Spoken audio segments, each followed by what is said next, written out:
Olá, quarto ano, tudo bem com vocês? Hoje iremos estudar o nosso livro de matemática, volume 4, da página 3 até 31. Vamos lá? Vamos iniciar falando sobre as horas, minutos e segundos.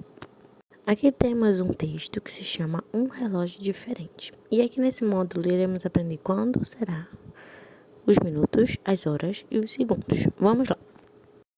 Observem aqui, o relógio representado a seguir está marcando 11 horas. Observe que o ponteiro menor, que indica as horas, está apontando para o 11 e o maior, que indica os minutos, está apontando para o 12. Então, são 11 horas exatamente. Então, lembrem lá, o ponteiro menor no relógio sempre vai estar marcando as horas. Já o ponteiro maior estará marcando os minutos, tá? Aqui no caso, então, o ponteiro menor está no 11, então são 11 horas, e o ponteiro maior está no 12, marcando então a hora exata. Então, por conta disso, são 11 horas.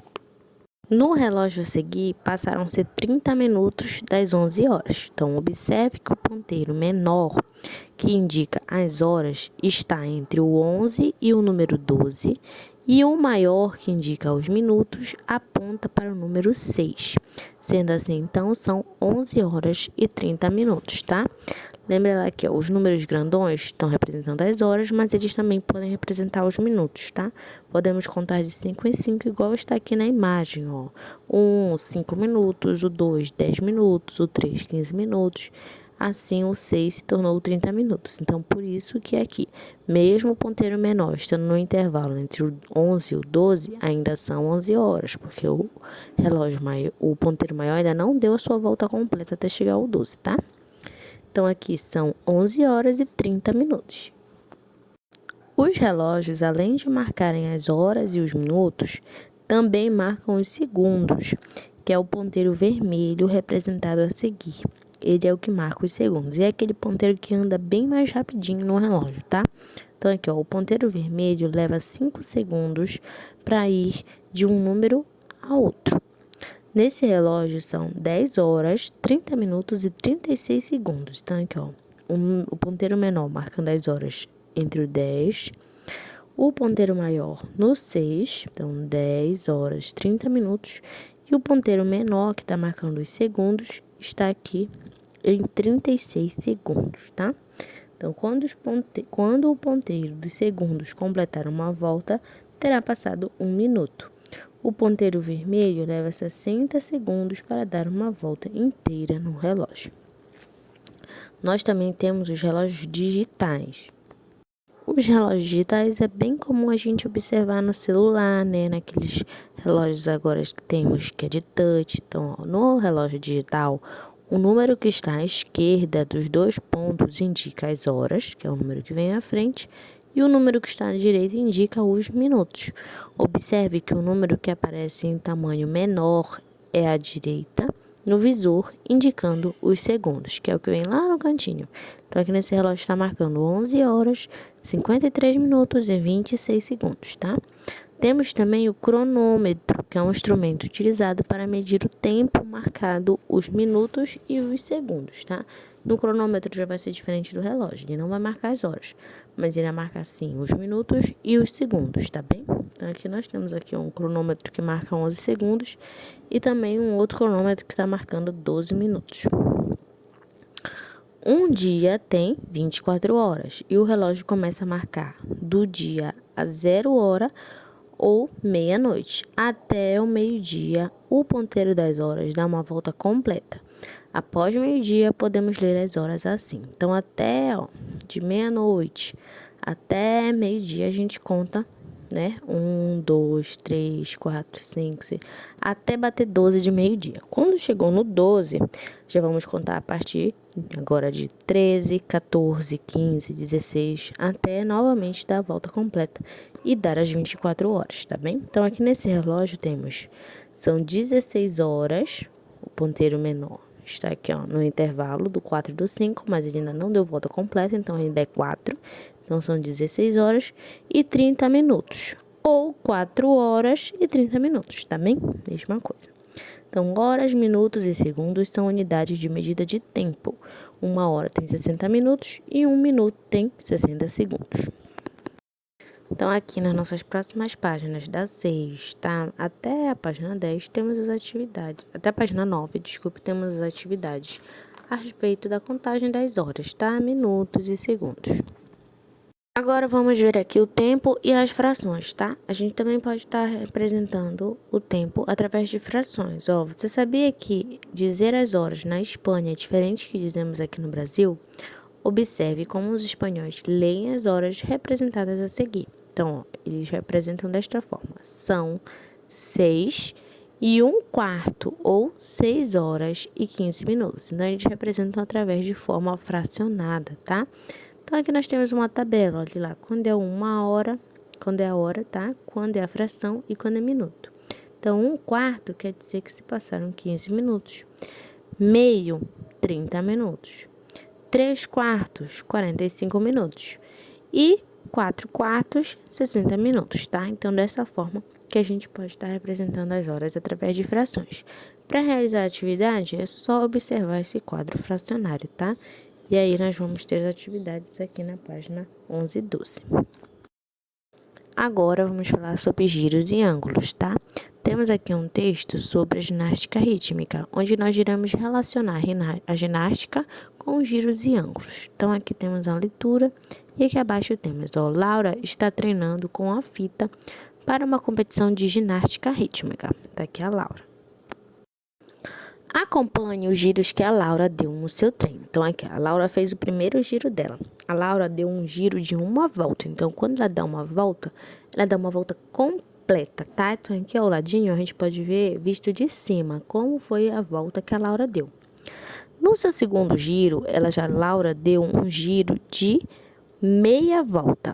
Então, ela não deu um giro completo como lá em cima. Ela deu agora só apenas metade desse giro.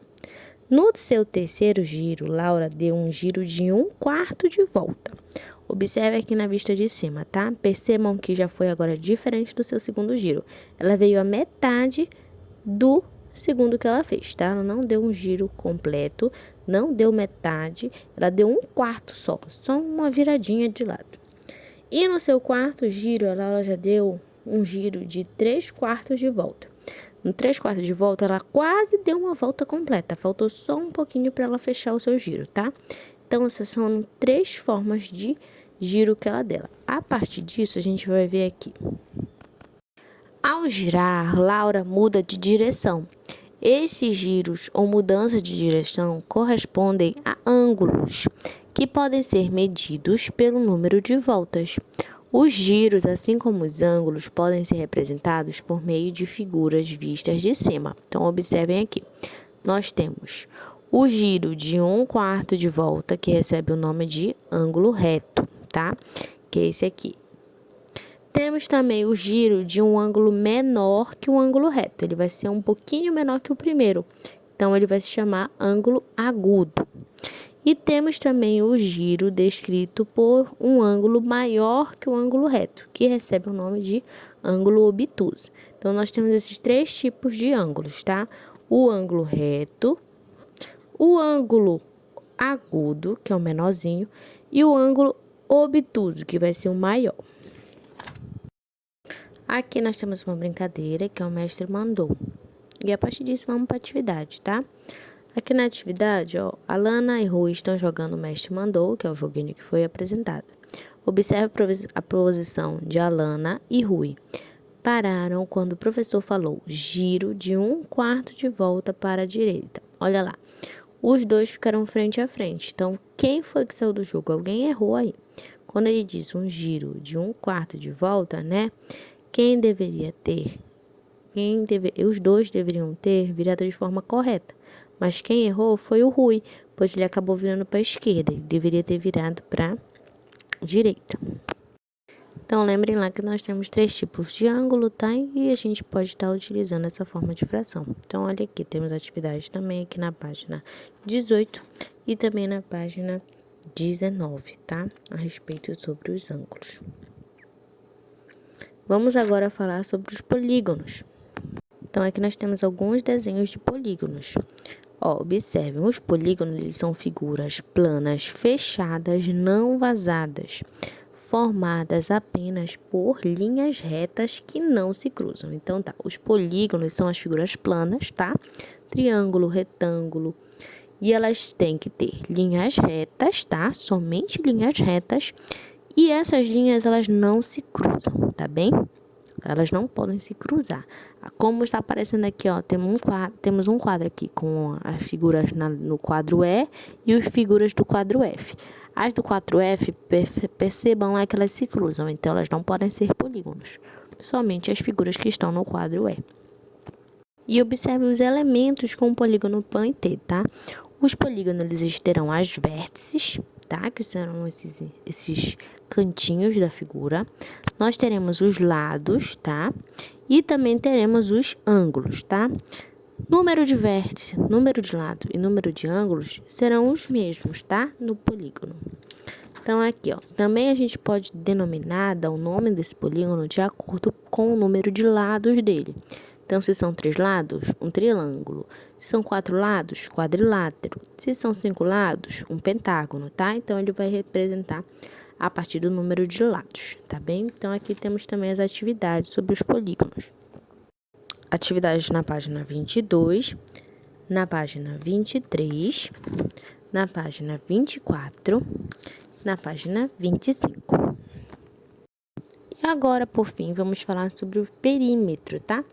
O perímetro ele vai ser a medida do contorno de uma figura. Então, se eu tenho uma figura, cada lado lateral dessa figura vai ter um número, tá? Uma numeração. Então, aqui nesse exemplo, temos aqui a figura que está à volta dessa pracinha, que tem 25 metros em cima e 12 metros na lateral. Percebam aqui. Então, para mim saber o perímetro, eu tenho que somar os lados dessa figura.